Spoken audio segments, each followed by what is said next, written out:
Quand le TGV a transporté 3 milliards de passagers. Et 100 milliards d'euros ont été investis au total par la SNCF. Ce matin, Emmanuel Macron se rend gare de Lyon à Paris pour présenter le TGV du futur. L'occasion donc ce matin de revenir sur l'histoire et les souvenirs de ce train emblématique à 300 km/h. Alfred Orange.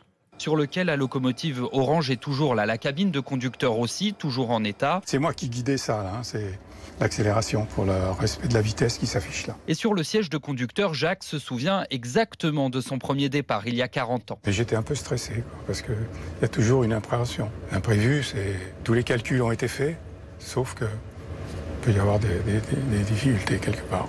On est un peu tendu, parce que il peut tout arriver. Des milliers de trajets à 300 km/h qui ont aussi fait changer de dimension. Daniel, conducteur pendant 13 ans. Si un jour j'étais à Lyon, le lendemain j'étais à Marseille ou à Genève ou à Chambéry, donc on voyait autre chose. Avec cette agréable impression de devenir le temps d'un voyage, le centre du monde. Au début, beaucoup de curieux venaient voir la cabine de conduite, que ce soit des pilotes d'avion, des musiciens, des étrangers aussi. Pour voir le TGV, c'était quelque chose qu'ils ne connaissaient pas ailleurs. Désormais, à la retraite, ces premiers conducteurs de TGV ne se sont jamais vraiment quittés et se retrouvent tous les 3 mois pour évoquer leurs souvenirs de voyage.